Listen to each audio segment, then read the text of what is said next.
Hello and welcome to the next class. I'm Rob Birdsell, the co-host, joined as always by my co-host Niko Anderson. Niko, good to see you.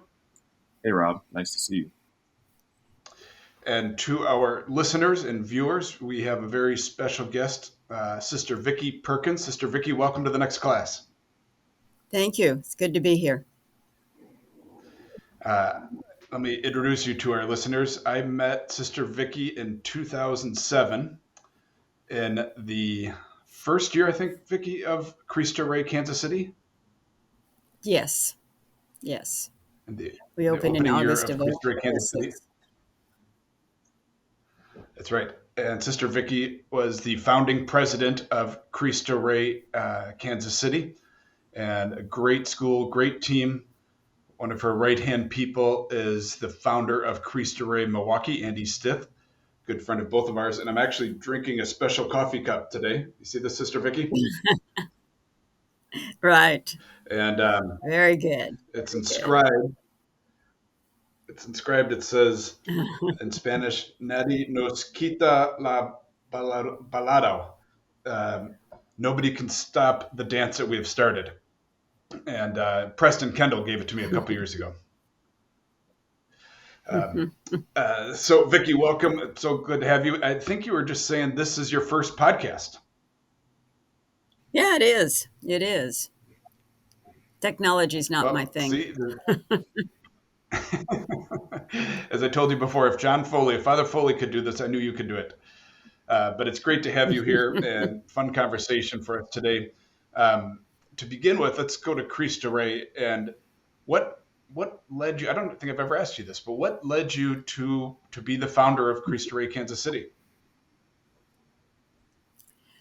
Well, in 2006, our community was approached, Sisters of Charity of Leavenworth was approached to listen to a presentation by Dick Miller about Cristo Rey and opening one in Kansas City.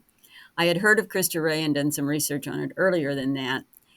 And as I listened to him, I thought, man, this is what we need here so desperately. And so our community director at the end of the meeting said, if any of you are interested in pursuing this, let me know. I didn't even let her get out of the building before I said I was interested in it. And so the community asked me to do the startup work to see if this was really going to happen in Kansas City. And so I started working on finding, sponsors and learning more about it, et cetera. And we decided to sponsor it. And the community was so excited. We had closed a number of schools, but had not opened anything for quite some time. So it was pretty exciting to all of us to be part of Cristo Rey, knowing that kids were going to be able to break the cycle of poverty and to get a good education and experiences in a workplace that they never would have the chance to have. So that was exciting. It's a great story. And how is the school doing today? Do you get back there often? Periodically, yeah. We go for different events that happen and we go over. So yeah, it's doing well, I think. It's always a struggle, as you know, but good. Yes, it's a tough job. But you left there, and what year did you leave? 2011, June of 2011. That's right. Okay, and but you're still engaged with Cristo Rey. Right. I am. I'm you and I are on engaged the through board. Right. Yeah, the Cristo Rey Institute board, which sponsors different schools now. So that's good to have that experience. No, it's been fun working with you again. But things are different. Tell us about your current job. Well, currently I am the director of Leavenworth Attainable Housing, part of DePaul USA. And what has happened, I worked for 6 years with Leavenworth Interfaith Community of Hope, which is a shelter, night shelter, day shelter, and outreach to people living in poverty. And when I left there at the end of 2020, The one thing that we were not able to be very successful at was finding housing for people that were living on the margins. And so I thought, well, let's just give it a try and see. I didn't know anything about housing, but I thought, well, let's just see if anything had happened. So we invited a group of people in. They said, yeah, there's a huge need here. And so we started, somebody gave us one little shotgun house that we rehabbed. And that opened probably at the beginning of 2022, maybe the end of 2021. And we now have 11 houses that we're supporting and making it possible for people who are on the margins to stabilize their lives. So that's kind of what I'm doing now. That's great. Continuing to do God's work. Niko, I'll turn to you for our subject at hand, the reason we really wanted to talk to Vickie today. Sure, thanks, Rob. So, since we're in the Advent season, sister, can you tell us what the meaning of Advent is and how is it different from Christmas? Advent is a preparation, anticipation, I think, of Christmas. It's probably my favorite season of the whole year, especially the liturgical year, because in it we look forward to the coming of Christ, the remembrance of that, and it helps you to understand what Christmas is all about. That it's not just the toys and the good food and all of that. It's the coming of Christ into our lives, and the Advent readings are ones that just are very, very inspiring and hopeful. So I think Advent is a time that we just spend some time trying to remember what has happened and to celebrate what has happened and to continue to be part of it, like to look at where we are right now and what are we doing right now at this point to bring Christ more into the lives of all of those that we work with. And I think that's a very important aspect to have with Advent. That's great. You know, Sorry, go ahead, Rob. yeah, no, Sister Vickie, I'm right now reading Father Martin's book, Come Forth, and he talks quite a bit in the book. It's about the raising of Lazarus, of this period of waiting. Can you share with us your thoughts on that part of Advent of waiting? Yeah, I think that's what Advent's all about, is that anticipation and waiting. The excitement grows as it comes closer. And I think those of us in today's world tend not to be very good at waiting. And yet that's an important aspect. It's a part that helps us to grow.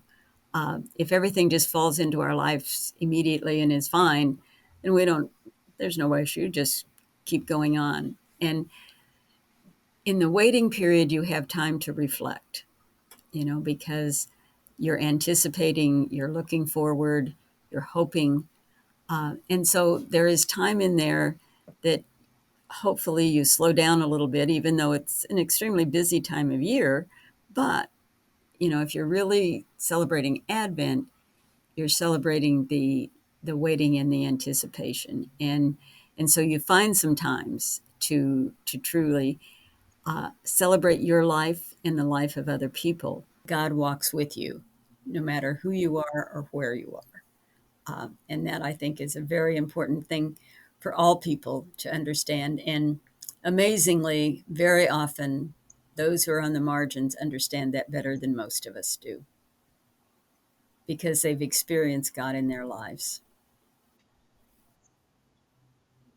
Vickie, let's come back to that one, but let's take a quick pause to hear a word from our sponsor. Catholic Virtual is the trusted online education partner of Catholic schools worldwide. We develop customized online learning solutions to meet the needs of our partner schools and their students. Visit our website at www.cvcv.org www.catholicvirtual.com to learn more. Now back to the episode. Welcome back. Vickie, let's come back to that final note. You were saying that those on the margins often feel God's presence more than others. Can you talk more about that? What do you mean by that, and where do you see that? Yeah, I see it every single day in most of the people I deal with. There is a trust and a hope in them that some of us who have so much don't have. People on the margins understand that their only hope is in God, because the world has not treated them real well and has not done a lot for them. But it's their faith that keeps them going, because they don't have anything else. And I can't tell you how many times people have said, I just trust. I believe that this is going to happen. Something's going to happen for me because I know God is with me. I get so much energy from people on the margins because of their great faith and because of their knowing that even though they have almost nothing now and that they're really struggling to survive, they know that Christ is there and that God is with them. And that's hard for them, but they really exude that. So many of them, the first things that you say, "How are you?" "Well, I'm blessed." And sometimes I think, how can you think you're blessed? But they do, and they do believe. And without that, they would not keep going. I remember some priest here in Chicago once said that Niko and I are both based, Vickie, here in Chicago. And this priest once said that those up on the North Shore, the very wealthy part of Chicago, they don't need God. But here on the South Side, they need God. And sort of resonating, Absolutely. bringing that back to my mind. Yeah. Coming back to Advent, Sister Vickie, what about your community? You reference your Sister of Charity of Leavenworth. Does your community have any traditions that our listeners might learn from or adapt to their families? I think one of the traditions that we have is that we do come together much more often in Advent. Like we always do an Advent day of prayer. It has different themes every year, but that many of the people now in today's world, post-COVID, a lot of them do it online, but many of them come to the Mother House and spend the day together in prayer. That's a coming together to pray together is one of the strongest things that can happen to us. I can sit by myself and pray, and that's wonderful, and my interactions with my God is great. But when I'm doing that with other people, and we're all praying together, there's an energy in that that's not there anyplace else. And so that's one of the traditions that we always do. The other is we always find times to celebrate together. Like tomorrow night, they're doing at the Mother House, they're doing a choral singing thing. One of the sisters who's very talented is leading songs, and that's and then followed with hot chocolate, etc. But again, it's a time that people come together to enjoy each other. And in this very busy time that Advent is, you have to place those things in your lives because you need them. And even though you think, okay, I don't have time to do that, well, you do. You have to make the time to do some of those things because you're anticipating a birth that's wonderful.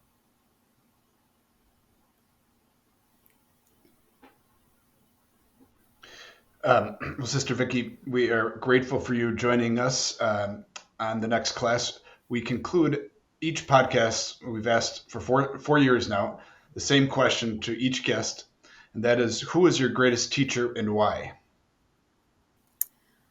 I think my greatest teacher was my mother.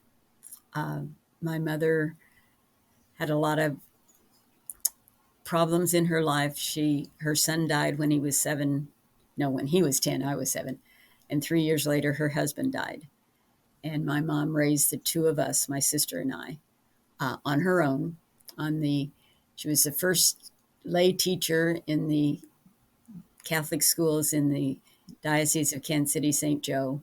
So she wasn't making much money, but Janie and I always say we never even knew we were poor. But she had a faith that was so strong, and she had a belief in reaching out to the poor. Every week she taught, and she'd go and buy a string of suckers, even though she didn't have hardly any money herself, but she needed those for school. And when there was a child in her classroom that didn't have a coat, she bought one.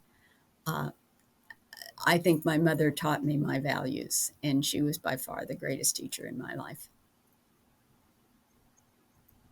That's beautiful, Vickie. Well, great to see you. I'll see you at our next board meeting, but this is a fun conversation. Wishing you a blessed Advent for you and your whole community. Niko, any final thoughts? Yeah, thank you for joining us, Sister Vickie. Thank you for having me. Great. Well, Advent blessings to you and your community. Thank you again for joining us on the next class. To our listeners, if you enjoyed this conversation, please give us a 5-star rating or a thumbs up. We are still sort of new to this and growing our audience. So thank you for joining us and wishing all of you a blessed Advent.